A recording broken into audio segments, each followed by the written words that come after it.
अस्सलाम वालेकुम नाज़रीन, इस्लामाबाद में सिंध टीवी न्यूज़ के प्रोग्राम राजधानी टाइम सां गॾु हाज़िर आहियां अता राजड़।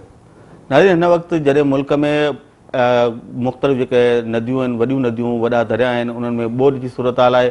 कोटड़ी खां डाउन स्ट्रीम असां ॾिसूं पिया लखें एकड़ पाणी रोज़ छॾियो पियो वञे ऐं ज़ाहिर आहे उहा असां सिंध जी काफ़ी वॾे अरसे खां इहा डिमांड रही आहे त कोटड़ी खां हेठि जेको आबी जीवत आहे उन जे जापियल आहे ऐं समुंड खे जेको चढ़ी अचण खां रोकण लाइ ज़रूरी आहे त उॾां बि पाणी जो हिकिड़ो वॾो मिक़दार हर साल छॾणु खपे।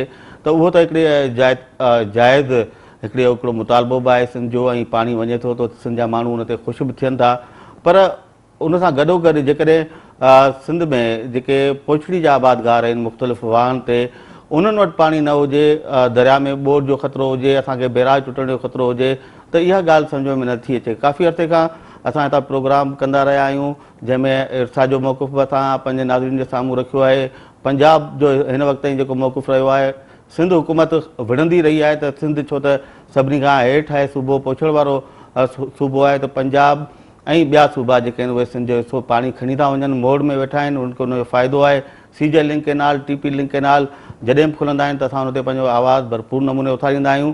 पर जॾहिं असां वरी सिंध में ॾिसूं था उते जेका विर्छ थिए थी पाणी जी मुख़्तलिफ़ इलाइक़नि में, उन में असां ॾिसूं था त जीअं मथे वॾो भाउ असांजो पंजाब जीअं पंहिंजे लठ खयों वेठो आहे सिंधु नदीअ जे पाणी ते, तीअं असांजे उन्हनि वाहनि ते, केनालनि ते उते वरी वॾा ज़मीनदार ऐं बासर माण्हू उहे लठ खणी वेठा आहिनि ऐं हेठि जेके पोछड़ वारा आबादगार आहिनि उहे पाणी खां महरूम आहिनि। अहिड़ी सूरत हाल आहे सिंध जे ज़िले बदीन ऐं मीरपुर ख़ास जे मुख़्तलिफ़ इलाइक़नि में। ॻाल्हि कंदुसि सखर बैराज जंहिंमां वारो रोहिड़ी केनाल, जंहिंमां नसीर केनाल ते जेका ख़ैरपुर गंबो सब डिवीज़न आहे उन जा समय आबादगार बदीन ज़िले में एहतिजाज कंदा रहिया। हैदराबाद में उन्हनि धरणो हुयो, सिंध हुकूमत ताईं उन्हनि पंहिंजो एहतिजाजी आवाज़ु बुलंद कयो। उनखां पोइ गुज़िरियल 10 ॾींहंनि खां उहे नेशनल प्रेस क्लब हैदराबाद और नेशनल प्रेस क्लब इस्लामाबाद ॾाढो पंहिंजी एहतिजाजी कैंप क़ाइमु कयो वेठा आहिनि। उते उन्हनि सां मुस्लिम लीग नून जा, मुस्लिम लीग फंक्शनल जा, ॿियनि हिते सिविल सोसाइटी जा माण्हू उहे त अचनि पिया, साणनि यकजहती जो इज़हार कनि पिया। पर जेके हिन वक़्तु सिंध में हुकुमरान आहिनि, जेका पाकिस्तान पीपुल्स पार्टी आहे, उन सां लाॻापियल इन ई इलाइक़े जा चूंडियल नुमाइंदा उहे अञा ताईं हिननि जी दांह जेका आहे उहा वरनाए न आहिनि सघिया। 80 खां वधीक आबादगार आहिनि ऐं उन्हनि जो रुगो चवणु इहो आहे त असांखे पंहिंजे हिसे जो पाणी ॾियो, उहे ॿिए कंहिंजे हिसे मां पाणी न पिया घुरनि।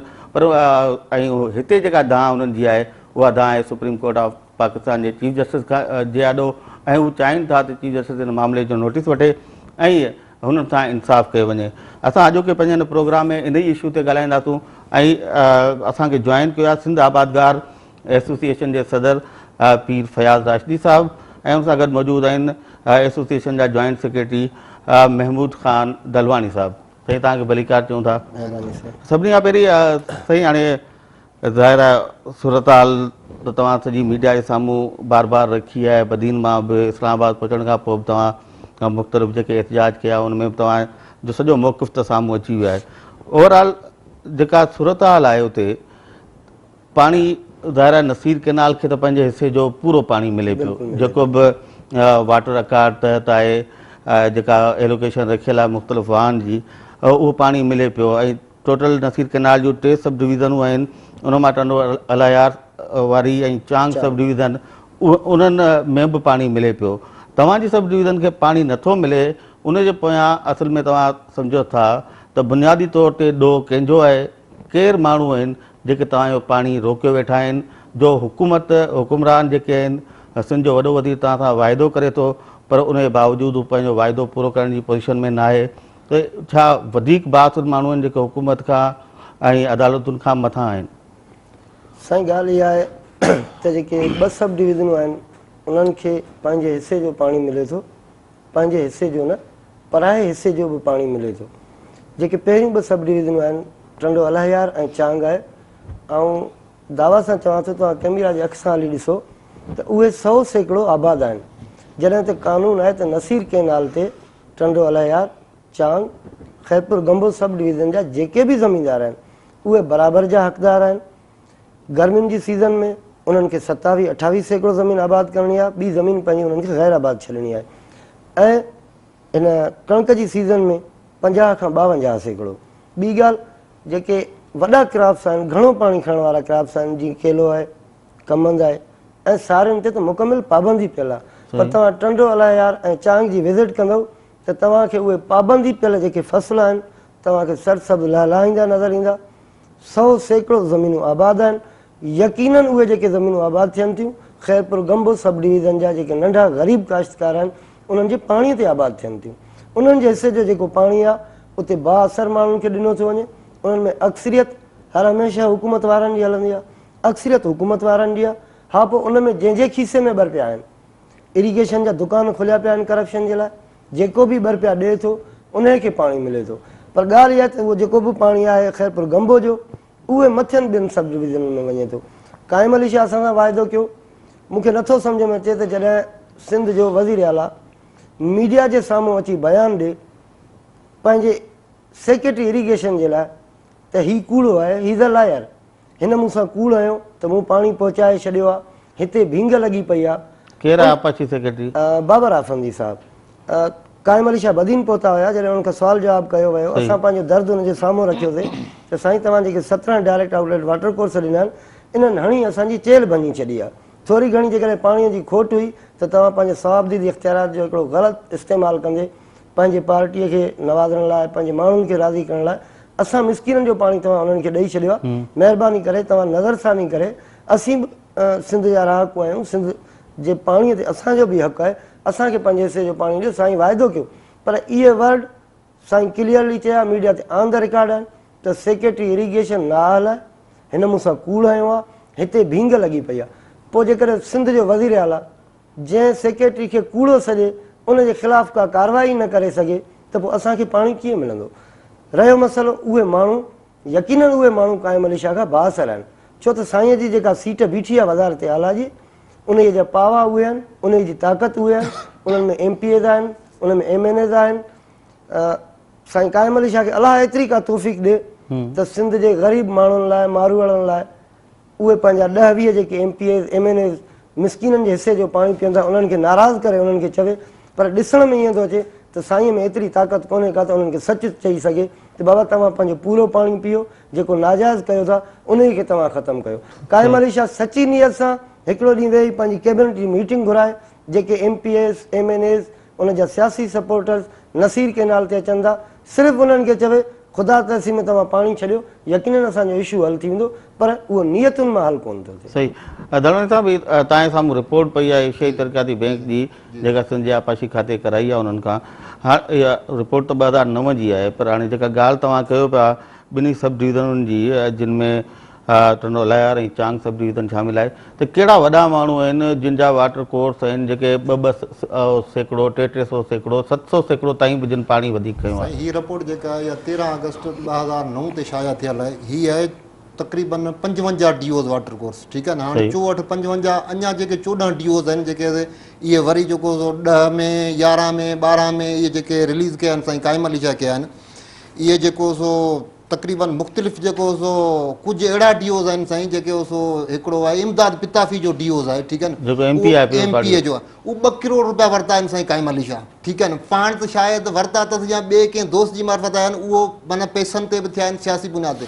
इमदाद पिताफ़ी जो DO थियो आहे साईं, कमाल चांग जो DO थियो, एतिरी त अंधेर आहे साईं, ठीकु आहे। कमाल चांग त तव्हांजो चूंडियल MNA आहे, ठीकु आहे न। कमाल साहिबु असांजो MNA आहे, ॾाढो मोतबर आहे, ठीकु आहे न। लेकिन उहा DO जिथां वरितो अथसि उतां हिकिड़ी शाख जेका आहे उनजे हेठां क्रास करे पाइपनि जे ज़रिए क्रास करे इंटरनेशनल लॉ त तव्हां ॾिसो। हाणे साईं इमदाद पिताफ़ी जो DO वाटर जेको आहे उहो 6 शाख आहे मुंहिंजे सम्झण में। उनजी जेको पटड़ियूं जेके आहिनि ॿिया जेके शाख जा वाटर आहिनि उहे क्रास करे पटड़ियूं क्रास करे हेठि जेको लीज़ ते बनी वरिती अथसि, जेका बनी शायदि उहा 10 साल लीज़ ते वरिती। उन्हनि खे चयो अथसि इहा 10 साल मूंखे ॾियो, 10 साल आउं खाईंदुसि, उन खां पोइ जेका इहा बनी जेका आहे उहो तव्हांजे फेस करे ॾींदी। उन खां पोइ शेखनि जो DO आहे साईं, भींग लॻी पई आहे। ॿियो MNA बचाणी साहिबु आहे, उनजो अली नवाज़ शाह रिज़वी साहिबु आहे, सतार बचाणी साहिबु आहे। हाणे साईं छा थियो आहे हिन में, असांजी मोहतरम फरियाल टालपुर साहिबु जेको शुगर मिल जो DOs आहे, असां जॾहिं बदीन में धरणो हयो वेठासीं त उन खां अॻु में हुननि वाटर कोर्स जो फ्रेम लॻाए छॾियो, ठीकु आहे न। जॾहिं असांजो धरणो लॻो हुननि छा कयो, किरेनूं हुननि घुराए वरितियूं, ठीकु आहे न। वाटर जी खोटाई शुरू करे छॾी आहे। होॾां बदीन में असांजी घोड़ा लॻी पई आहे, होॾां जेको किरेनूं अची वियूं आहिनि, मशीनूं, वाटर कोर्स। उन वाटर कोर्स जा असां वटि फोटेज पिया आहिनि, उनमें शायदि फोटेज हूंदो। उनमें छा आहे, 1.5 फुट उन वाटर जी वेकर आहे, 5 फुट उन जी वाह आहे। तव्हां ॾिसो साईं, नसीर कैनाल 1932 में ठहियो, न उनजी अॼु तक ताईं रीमॉडलिंग न थी आहे। सही ठीकु आहे न साईं, उन में माइनर्स आहिनि, टोटल माइनर्स जेके आहिनि उन्हनि ते उन्हनि जी वाटर कोर्स आहिनि, उन्हनि ते उन्हनि जी पीच जेका उन्हनि ते चढ़ियल आहे। इहा डीओज़ वाटर जेके चूह ॾिना अथनि उन्हनि जो त पाणी नसीर ते चढ़ियो ई न आहे। ज़ाहिर आहे साईं, जेका 1 एकड़ बनी गैराबाद अथई आहे उहा टेल की थींदी न, असांजी थींदी न साईं। न त हिन में चवनि था ज़रदारी साहिब जूं ज़मीनूं बि न आहिनि। सही, ज़रदारी जी बि चवनि था शायदि 15,000 या 25,000 एकड़ बनी आहे, उहा बि टंडोलायार में आहे। उन 2 डीओ त आहिनि ऑलरेडी साईं, मुंहिंजे सम्झ में 2008 में हिननि जी गवर्नमेंट आई, हिकिड़ो डीओ उन टाइम लॻी वियो। ठीकु आहे न, उनजो फार्म लॻी वियो। ॿियो इहो लॻो आहे जेको शुगर मिल जो वाटर जेको लॻो आहे सही, तव्हां ॾिसंदो शुगर मिल जो वाटर नसीर जो पाणी तौर माप में मिलंदो आहे। वाटर कोर्स सेक्शन थींदो क्यूसिक जो, बिल्कुलु नसीर क्यूसिक ॿिनि जो थींदो जी आहे। हाँ। हाणे 1.5 फुट शायदि मुंहिंजे सम्झण में असांजनि 5 शाखनि जो हिकिड़ो इहो वाटर कोर्स हूंदो जेको इहो पाणी खणंदो हूंदो। असां वटि पाणी कीअं चलो पहुचंदो? टाइम थियो हिकिड़े ब्रेक जो, जी। ब्रेक तां मोटी अची वरी पंहिंजो ॻाल्हि ॿोली जारी रखूं था। नारी हलूं था हिकु ब्रेक ते, असां सां गॾु रहिजो।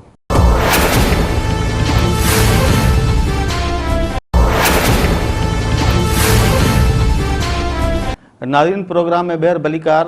हिन वक़्तु असां सां टेलीफोन लाइन ते मौजूदु आहिनि संजा आपाशी सेक्रेटरी जनाब बाबर आफंदी साहब। असां खाउन मौक़ुफ़ मालूम कयूं था जेको ख़ैरपुर गंबो सब डिवीज़न ते पाणी जी सूरताल जे हवाले सां 80 खां वधीक आबादगार नेशनल प्रेस क्लब ॾाढो धरणो हणी वेठल आहिनि। आफंदी साहब सलाम अलैकुम। वालेकुम अस्सलाम। आफंदी साहब, सिंध जा ही 80 खां वधीक आबादगार आहिनि जेके ख़ैरपुर सब डिवीज़न ते जिन जूं ज़मीनूं आहिनि, हिननि जो इहो मौक़ुफ़ आहे त उन्हनि खे गुज़िरियल केतिरे अरसे खां पंहिंजे हिसे जो पाणी न पियो मिले। जेके मथे 2 सब डिवीज़नूं आहिनि जिन में टंडोलायार आहे ऐं उन खां सवाइ चांग सब डिवीज़न आहे, उते 100 सैकड़ो खां वधीक जेके आहिनि उहे ज़मीनूं आबाद आहिनि ऐं उहे फुल पंहिंजो पाणी खणनि पिया। असुल सूरताल आहे छा? हिननि एहतजाज बि तव्हांजे साम्हूं रिकॉर्ड करायो, वॾे वज़ीर जे साम्हूं बि करायो, पर अञा ताईं हिननि जो मसइलो हल न पियो थिए। हाँ, बिस्मिल्लाह रहमान रहीम। असल में छा है जो खैरपुर गंबो सब डिवीजन जेका है केनाल जी आखिरी डिवीजन, नसीर केनाल जी वो आखिरी सब डिवीजन है जी। अच्छा, खैरपुर गंबे सब डिवीजन में ये कहे था पानी कोने, हेठा सॼी सब डिवीजन जी हालत कोने।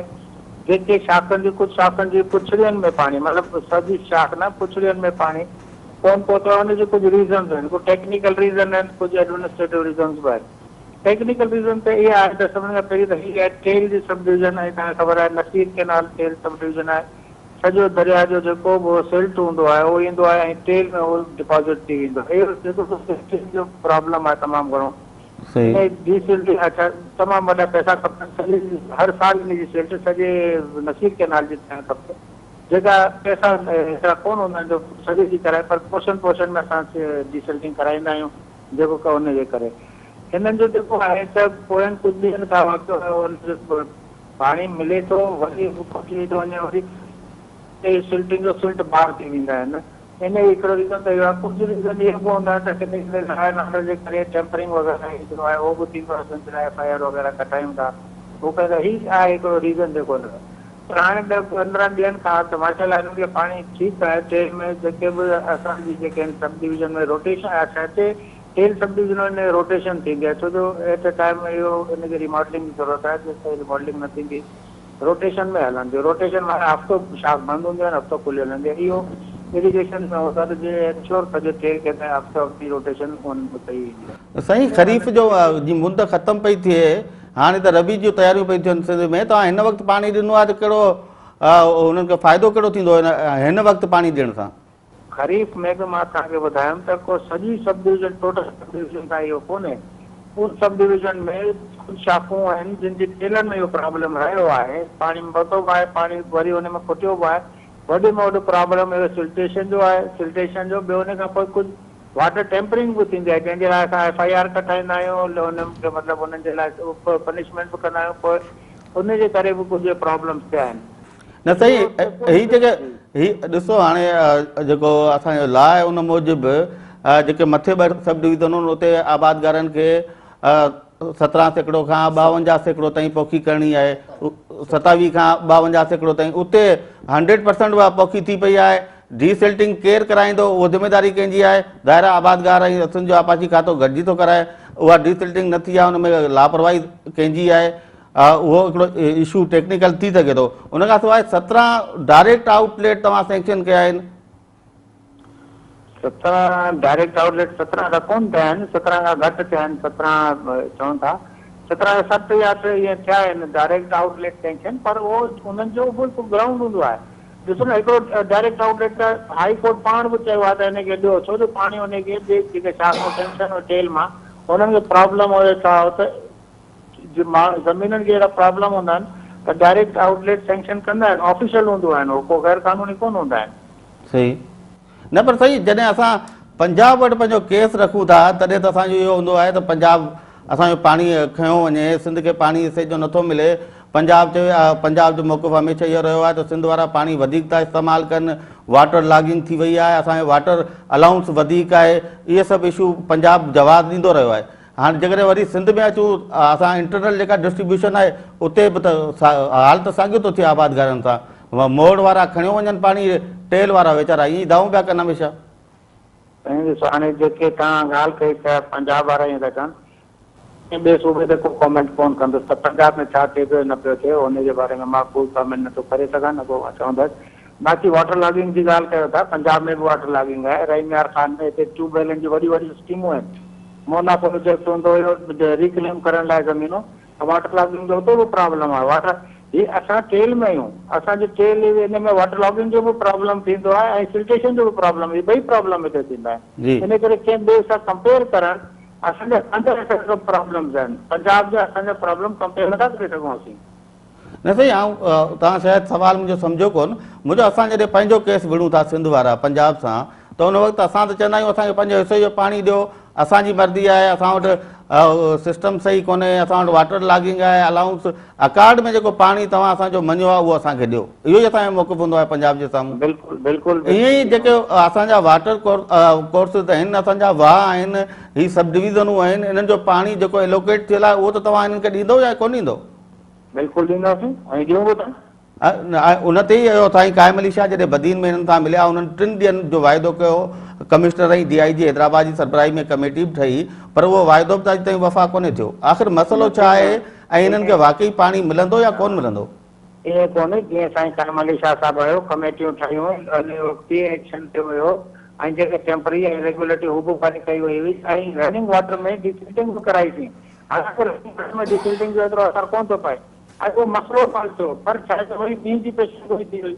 हाणे जॾहिं बि ॿीं जी फोरकास्ट थींदी आहे हर कमिश्नर हुजे या PDA में हुजे, NDA में, उहो असांखे इहो चवंदा त भई टेल फुल थी वियो, असां घटि करे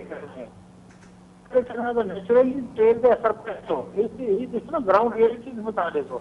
इन खां पोइ हाणे तव्हां ॾिसो वरी जीअं ई असां कैनाल खे खोलियोसीं सिल्ट थी वई, सॼो सिल्ट मेरो एतिरो फिल्ट हुनजो रिवर जो पाणी उहो सिल्ट करे छॾियईं, रोड ई मेन कैनाल हेठि खां सिल्ट अप थी वियो। कुझु प्रॉब्लम्स आहिनि जेके टेल में थींदा आहिनि, उन्हनि खे असां उहो कंदा रहंदा आहियूं, कंप्लीट कंदा आहियूं, उनखे असां हुनजो जेको आहे सुधारो कंदा रहंदा आहियूं।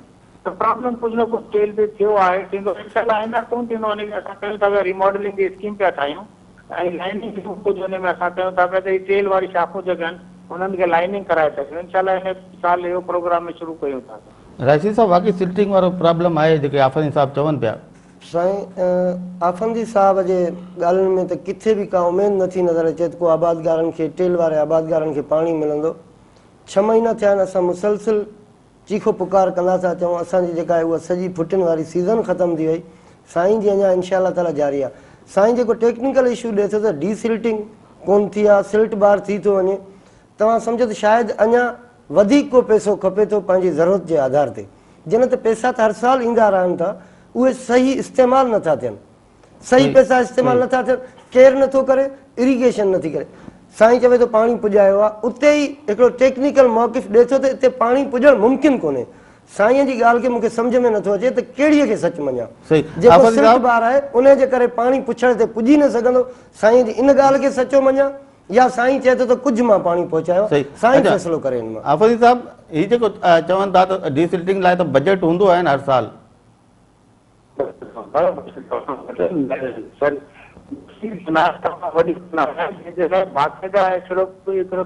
ठाहिणी पवंदी जंहिंमें डीसिल्टिंग जो बजट केतिरो हूंदो आहे, सफ़ा घटि हूंदो आहे सॼे इरिगेशन लाइ, सिस्टम लाइ। त हुन में मेन कैनाल जे सॼे जी डीसिल्टिंग कोन थी थी सघे।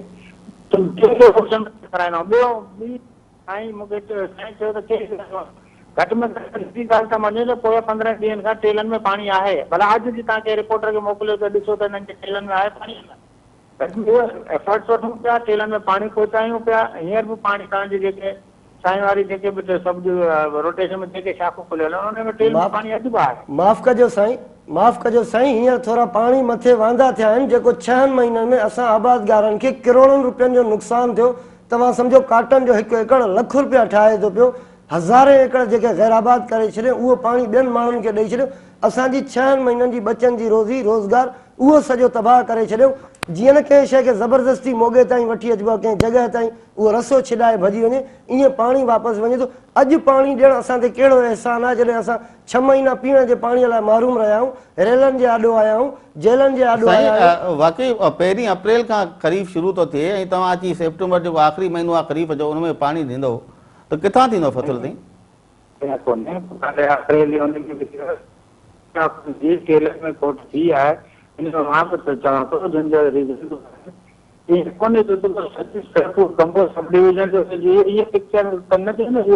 हा, कुझु शाखूं आहिनि जेके टेलनि में शॉर्टेज थी आहे, कुझु रीज़न आहे, उन्हनि खे असां वरी बि पाणी पहुचाइण जी पूरी कोशिशि कंदा रहिया आहियूं, पहुचाईंदा आहियूं, प्रॉब्लम थींदा आहिनि। बाक़ी इहे चऊं त सफ़ा जेको सॼी गंबो सब एतिरी सब डिवीजन आहे उन जो जेको कुझु शाखनि जी टेलनि जो प्रॉब्लम आहे उनखे असां हल करे वठंदासीं। ईअं न साईं जो शाह साहिब जी ॻाल्हि करे थो पियो, असां शाह साहिब सां हमेशह ख़बर आहे त असां एफर्ट्स वठंदा रहंदा आहियूं ऐं कोशिशि कंदा रहंदा आहियूं त हिननि जो प्रॉब्लम हल थिए। इंशाअल्लाह थी वेंदो प्रॉब्लम न पर साईं आख़िरी सवाल मुंहिंजो आहे, हाणे सिंध जा आबादगार माना हाणे ज़ाहिर आहे हिननि जो मसइलो सिंध जे आपाशी खाते सां आहे, सिंध गवर्नमेंट सां आहे, इस्लामाबाद में अची वेठा आहिनि, हिते बरसातूं पई पवनि, ॾुखिया मौसम आहिनि, उन में बि कैंपूं लॻाए परेशान हाल वेठा आहिनि। छा सिंध हुकूमत हिननि खे हिते अची हिननि सां ॻाल्हियूं कंदी ऐं हिननि खे रज़ामंद कंदी हिन मामले ते त पंहिंजो एहतिजाज ख़तमु कनि, हिननि जा जेके मसइला आहिनि उहे हल करण लाइ के कोशिशूं वठंदी? केरु साईं सिंध हुकूमत साईं सीएम साहब अची वञण असांजा एमएलए बननि था, के ॻाल्हियूं केरु कनि भला ॿुधायो? की असां त हिननि खे श्योरिटी ॾियूं था, मां त हिननि खे श्योरिटी ॾियां थो भई तव्हां अचो हिते पाणी असां तव्हां असीं हमेशह गॾिजी इहो मसइला हल कंदा आहियूं, अॻियां बि गॾिजी हल कंदासीं। असांजी तरफ़ां ऐं माज़रत सां थो चवां त बाबर साहिब अवां पर साल बि असां 27 ॾींहं मले में बुख हड़ताल कई, तव्हां मलकाणी में असांजे ऑफिस ते असांजी कैंप ते अची असांखे यकीन ॾियारियो, असां अवां ते यकीन करे धरणो ख़तमु कयो, पर असां सां साॻी कार्रवाई हिन साल बि कई वई, असांखे बेरोज़गार कयो वियो। असीं अवां लाइ पुछड़ जा चंद वाटर ज़रूरु हूंदासीं वॾे सिस्टम जा, पर असांजा बच्चा असांजो रोज़गार असांजे लाइ सॼी काइनात आहे। जेकॾहिं असांजा 10,000 20,000 ज़मीनदार असांजा बेरोज़गार थी था वञनि, उन्हनि खे तव्हां शाखनि जे टेलनि में न ॾिसो, उन सां केतिरा ई ख़ानदान बेरोज़गार थी था वञनि। यकीनन असांजे हिसे जो पाणी जेको आहे उहो मुंड जे आबादगारनि खे ॾिनो वियो आहे। छो साईं जी ॻाल्हि सची आहे, नसीर कैनाल टॉप ते फुल पाणी खणे पियो, असांखे जेकॾहिं नथो पहुचे त उहो मुंड जे आबादगारनि खे ॾिनो वियो। असीं थोरा न आहियूं, असीं इलाही आहियूं, 65,670 एकड़ ज़मीन, 80,000 जे लॻभॻि आदमशुमारीअ खे पीअण जे पाणीअ खां मारूम करे उन खां जीअण जो रस्तो बि खसियो वियो आहे। असांखां तालीम खसी वई आहे, असांखां सिहत टाइम वरी ब्रेक जो थिए। अफादी साहब हिन मामले में असां चाहियूं था त को हल निकिरे, तव्हांजे ज़हन में को हल हुजे त तव्हां जेकॾहिं ॿुधाए सघो असांखे। ॾिसो असां हिननि खे पाणी पूरो पहुचाईंदासीं, एग्रीकल्चर पाणी बि पहुचाईंदासीं, पहुचाईंदा ई आहियूं, पर पीअण जी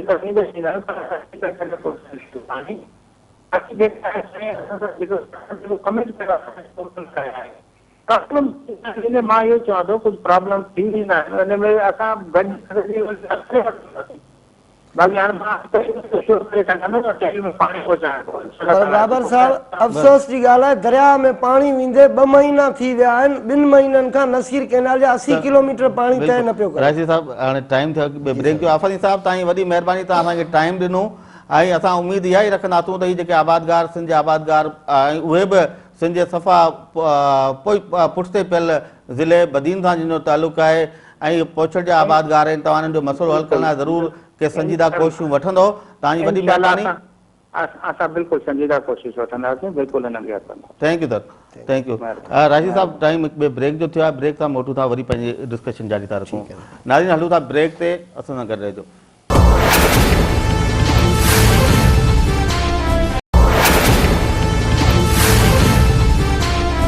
वेलकम बैक नाज़रीन।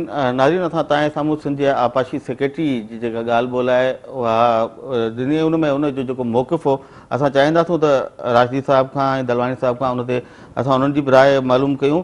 राजदीप साहिब, सभिनी खां अहम ॻाल्हि जेका मूंखे बि सम्झ में अचे थी, आफ़नी साहिब कई, उहा हुई सिल्ट वारी।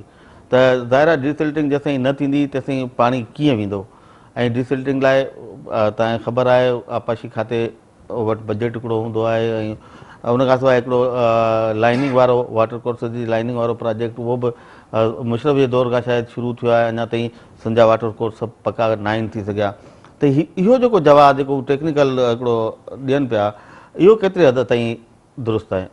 इहा असां हिकिड़े जान छॾाइण जो हिकिड़ो तोते वांगुरु रटियल जवाबु आहे जेको हमेशह हू पेश कनि था। वाटर पका थियण खां अॻु में जेको हुयो, असां टोटल सिंध में वाटर कचा हूंदा, शाखूं कचियूं हूंदियूं, तॾहिं असांखे महीने जा 30 ॾींहं पाणी रेग्युलर मिलंदो हो। सवाल इहो त जेकॾहिं पकनि वाटर कोर्सनि सां को डिफरेंस पियो आहे त अॻु में असांखे कीअं मिलंदो हो पाणी? इहो ग़लति जवाबु आहे हुननि जो। डिसिल्टिंग पैसा जेके इरीगेशन में अचनि था, जॾहिं सही इस्तेमालु थींदा त डिसिल्टिंग थींदी न। हीउ जेको इरीगेशन जो करप्ट ऑफिसर्स आहिनि, जेको सॼो सिस्टम तबाह आहे, इन्हनि में डिसिल्टिंग कॾहिं बि कोन थींदी। ऐं पहिरीं ॻाल्हि इहा त सिल्ट बार जेके असांजा वाह थियनि था, उहे इन्हनि डायरेक्ट आउटलेट वाटर कोर्सनि जे करे थियनि था। इहे 64 स्पीड ब्रेकर आहिनि नसीर केनाल में, इहे 64 घारा लॻल आहिनि जेके उनखे सिल्ट बार खे हेठि वहण खां, ड्रॉप थियण खां रोकनि था ऐं वाह खे मथे था कनि। ॿी शइ, जॾहिं ॿोॾि अचे थी, जॾहिं बरसाति पवे थी, 2011 में असां वटि ॿोॾि आई, उन वक़्तु फरह जो गेज हुयो 7.5 फुट। पटड़ियुनि जे मथां माण्हुनि ज़िंदगी बचाए पनाह वरिती। उन वक़्तु बि इन नसीर केनाल जो पाणी पटड़ियुनि जे मथां पियो वियो। उन वक़्तु सिल्ट बार कोन हुयो। पाणी ॾियणु नथा चाहिनि, बहाना था कनि। पाणी हिननि हिकिड़ो विकिणी छॾियो आहे। ॿियो, हिननि जो पाणी हिननि जे MPAs वटि, हिननि जे MNAs वटि, उते क़ाबू आहे। हाणे वांदो थियो आहे कुझु, ऐं महीने लाइ, इन त हीउ यको 6 महीना वांदो थियो आहे, इहो महीने लाइ वांदो थियो आहे। जेको हिन जा फसल पका आहिनि उहे खणी जॾहिं ॿाहिरि कंदा, थ्रेशरनि मां कढंदा, किथे पाणी हाणे पहुचायो आहे त इहा ख़रीफ़ पाण वटि त थींदो आहे आगाटो ख़रीफ़। ख़रीफ़ हूअं त शुरू थिए थो 1 अप्रैल खां, पर पाण वटि त ख़रीफ़ जी पकी मुंहिंजे ख़्याल में फरवरी मार्च खां शुरू थी वेंदी आहे। त ओवरऑल ख़रीफ़ में को पाणी जो फुड़ो पहुतो आहे? साईं बाबर आफंदी साहिब जे पर साल वारे वाइदे जे आसिरे ते मूं हींअर 62 एकड़ पंहिंजी बनी जेका आहे, 430 एकड़ मुंहिंजी 6R जरकस ते बनी आहे, 62 एकड़ बनीअ में खिरिया कढाया, हर कढाया हुया। उन में गाह फुटी वियो, पाणी न मिलियो। गाह फुटी वियो, असांखे पाणी अॼु ॾींहं ताईं न मिलियो जो असां पोखी करे सघूं। हींअर बि तक़रीबन आऊं सम्झां थो 27-28 एकड़ मुंहिंजी बनी डालडा जे लाइ तयारु आहे, जंहिंखे 1.5 महीनो थी वियो आहे। अञा ताईं उते पीअण जो पाणी बि मुंहिंजे ॻोठ ताईं न पहुतो आहे। न, जेका हीअ ॻाल्हि कनि पिया पाणी पहुतो आहे कुझु वाहन में ऐं कुझु वाटर कोर्सनि में, उहो वाक़ई पहुतो आहे? ॾिसो, कुझु वाटर कोर्सनि में पहुतो आहे। असां वटि पर मिनट, पर आवर, पर एकड़ पाणी आहे। के खातेदार अहिड़ा आहिनि जंहिंजो 2 कलाक वारो आहे। 8 ॾींहं ही शाख बंदि कनि था रोटेशन जे बहाने में, त पाणीअ जी खोट आहे। दरिया जो पाणी समुंड में वञे पियो, पाणीअ जी कहिड़ी खोट आहे जो तव्हां 8 ॾींहं शाख बंदि कयो था? हलो, तव्हां 8 ॾींहं शाख बंदि कई, वॾनि माण्हुनि खे पाणी ॾिनल आहे। 8 ॾींहंनि जे खुलण खां पोइ बि ऐं दावा सां चवां थो त 2 ॾींहं बि उहा फुल गेज ते नथी वहे। जंहिं ज़मीनदार जो 2 कलाक पाणी जो वारो आहे, उन ई में हिननि जी शाख डाउन थी वञे, हुनजा 2 कलाक विया हलिया, हुनजो पूरो महीनो जेको आहे पाणी बंदि थी वियो। बाबर आफंदी साहिब जी इहा ॻाल्हि बिल्कुलु ग़लति आहे। असांखे कुझु वाटर कोर्सनि जे हैसियत सां न ॾिसे। हर हिकु आबादगार ज़मीनदार ओतिरो ई हक़दार आहे जेतिरो मुंड जो हक़दार आहे। हीअ मुंड जूं ज़मीनूं जेके आहिनि 100% आबाद कराइनि था। पुछड़ खे चंद वाटर कोर्स ॼणा आहे, उहे पंहिंजा पेट भरनि था, पंहिंजा मुफ़ाद हासिल कनि था। दलवानी साहिब, हाणे ठीकु आहे, एहतिजाज बि हिकिड़ो रस्तो आहे, उहो जमहूरी हक़ आहे असां सभिनी खे, जंहिंसां बि ज़्यादती थिए थी कहिड़े बि हिसाब में, त उहे ज़ाहिर आहे एहतिजाज कनि था, रोडनि ते अचनि था, बुख हड़तालूं, मुज़ाहिरा। ॿियो पर हिकिड़ा असां वटि कानून बि मौजूदु आहिनि। इरीगेशन एक्ट आहे सिंध में, उन तहत तव्हांजो हिकिड़ो सेंक्शन थियल पाणी आहे, ज़ाहिर आहे उन लाइ तव्हां अप्रूवल बाक़ाइदे वरिती हूंदी सिंध जे इरीगेशन डिपार्टमेंट खां, सिंध गवर्नमेंट खां। जॾहिं उहो पाणी तव्हांखे नथो मिले त इरीगेशन एक्ट ताईं तहत तव्हां उहो लाॻापियल इदारनि वटि वञी सघो था, अदालतुनि में वञी सघो था, उन हवाले सां तव्हां अॼु ताईं छा कयो आहे? रोडनि ते त भले तव्हां अचो, पर जेको कानूनी दग आहे उहो तव्हां वरितो आहे? उहो साईं असां जेको 2010 में हिकिड़ी पिटीशन दाख़िल कई आहे हाई कोर्ट में, उहो असांजो केस सिंध हाई कोर्ट में हले पियो, माना आख़िरी स्टेज ते केस आयो, वरी बि उनखे जेको हिननि जेको रीओपन करे छॾियो। उन में ख़ासि तरह सां जेको न असांखे एतिरो जेको रिलीफ न मिली सघियो, इन जे लाइ जेको असां उते जेका स्ट्राइक कई, जेल भरियो, तहरीक हलाई, काफ़ी सिस्टम कया आहिनि। बसि मक़सदु ॻाल्हि जो हीअ रहियो सही, सिंध गवर्नमेंट जेका आहिनि उन में जेके पंहिंजा मनपसंदि ऑफिसर, अॼु बाबर आफंदी साहिब जेका ॻाल्हि करे पियो, हीअ त साईं हुननि जो कमदार आहे। जेके MP MNA जेके वॾेरा आहिनि, जिन्हनि खे हीउ पाणी पीआरे थो, हीअ त हिननि जो कमदार आहे। सभु पैसनि ते अचनि था साईं, पैसा ॾेई पोस्टूं कराइनि था, अॻियनि खे बि पैसा ॾियणा आहिनि, पाण खे बि पैसा कमाइणा आहिनि, त टेल वारनि खे कीअं पाणी मिलंदो? कुझु बि न। मुंहिंजी बंगार जे 1L वाटर कोर्स ते बनी आहे, बंगार शाख जेका जरकस मां निकिरे थी, उन में 1 एकड़ बि मुंहिंजो आबाद न आहे। तव्हां पाण अंदाज़ो लॻाए वठो, कॾहिं खां आबाद कोन्हे साईं हीउ तक़रीबन जेको 5-7 सालनि खां हले पियो। 5-7 सालनि खां तव्हां 1 एकड़ बि आबाद 1 एकड़ बि न आहे आबाद। साईं जी बादशाह जी बनी आहे साईं, उते मूंखां हेठियों वाटर साईं जो आहे, उते आहे पीअण जो। साईं वॾी ॻाल्हि इहा आहे त उते असां वटि झर जो पाणी खारो पाणी आहे। असां जेको नहरी पाणी जेको आहे इहो पंहिंजे पीअण जे लाइ, माल जे लाइ इस्तेमालु इहो ई कंदा आहियूं। जेकॾहिं इहो असांखे 2-2, 4-4 किलोमीटर तां लाइन चैनल तां पाणी पंहिंजे पीअण जो इस्तेमालु करण जो उते भरणो पवे थो, केॾी त नाइंसाफ़ी आहे।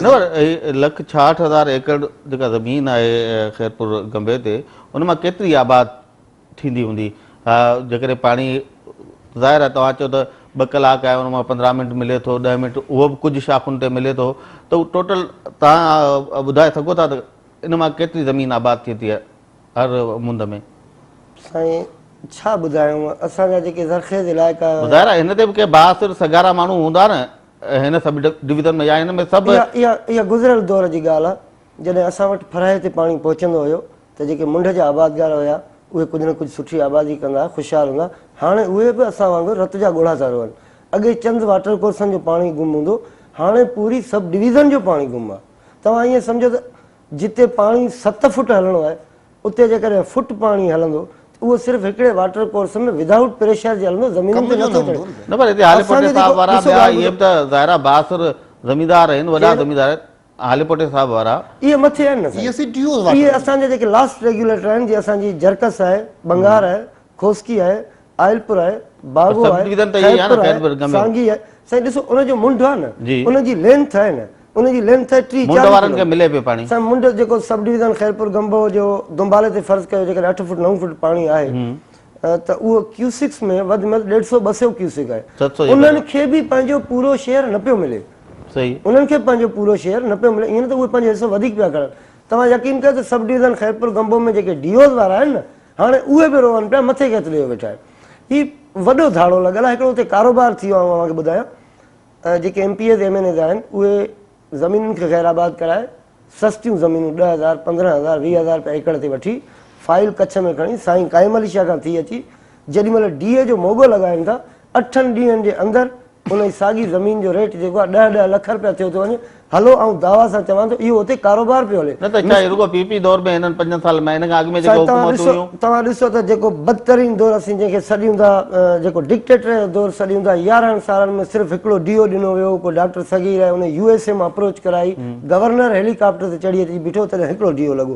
हीअ जेका असांजी जमहूरियत आहे, जंहिंमें असांखे ख़ुशहाली मिले आहे, इन में हिकिड़े साल में इलेक्शन खटण जे लाइ 17 DO ॾिना विया आहिनि साईं। 17 DO सिर्फ़ु नसीब न सॼी पाणी।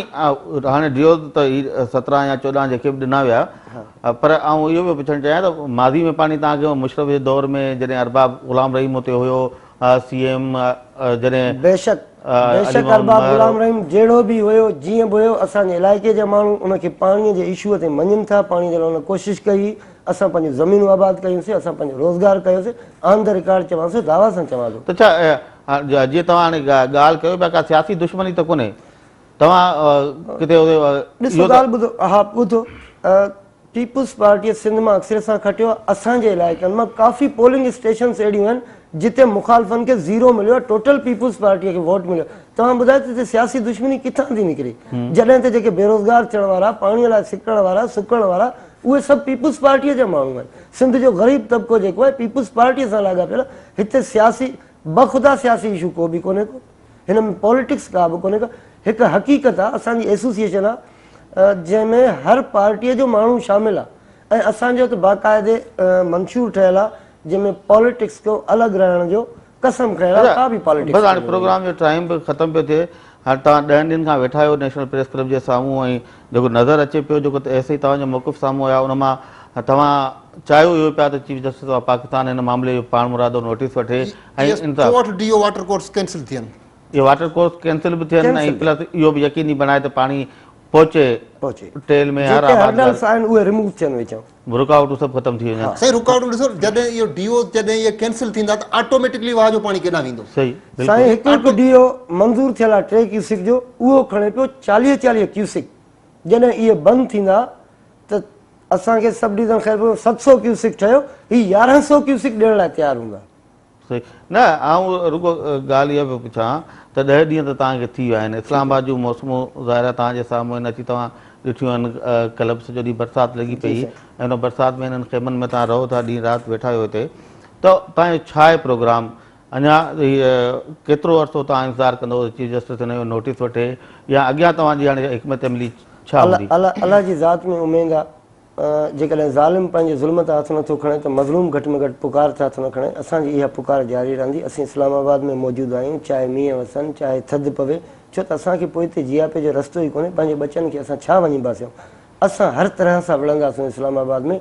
जेकॾहिं असीं थोरा थियासीं त असीं पंहिंजा रहियल आबादगार घुराए वठंदासीं। जे जानियूं ॾियणियूं पयूं त उहे बि इस्लामाबाद मां ॾेई असां पंहिंजे इलाइक़े जी ख़ुशहाली बहाली उन जो पाणी वापसि वठी इनशाला पोइ वेंदासीं। अव्हांजे चैनल जे थ्रू ऐं चीफ जस्टिस साहब खे अपील थो कयां, तमामु निमाणी अपील थो कयां त असीं सिकंदर कोन आहियूं, असांजे हथ में क्लाशनकोफ कोन्हे, बम कोन्हे जेका हाणे असीं अव्हां खां सो मोटो करायूं। असीं सिंध जा नंढड़ा आबादगार आहियूं, काश्तकार आहियूं, पर असांजूं जेके ज़रूरतूं आहिनि उहे असांजे लाइ वॾियूं आहिनि। उहे असांजी ज़िंदगीअ जे लाइ, असांजे अहंजन हटाइण लाइ, उन जे बचाव जे लाइ, पंहिंजे बचनि जे रोज़गार लाइ, तालीम लाइ, सिहत लाइ ज़रूरी आहिनि। ख़ुदारा 80,000 माण्हुनि जे रोज़गार जो मसइलो आहे, इन ई ते बि सो मोटो वठो त असांजे दिलि खे हिकु दिलजाए थिए त चीफ जस्टिस ऐं इंसाफ़ असां नंढड़नि आबादगारनि लाइ, सिंध जे पुछड़ जे इलाइक़े वारनि लाइ बि आहे। चलो ऐसी साहब तव्हांजी महिरबानी, दराणी साहब तव्हांजी महिरबानी।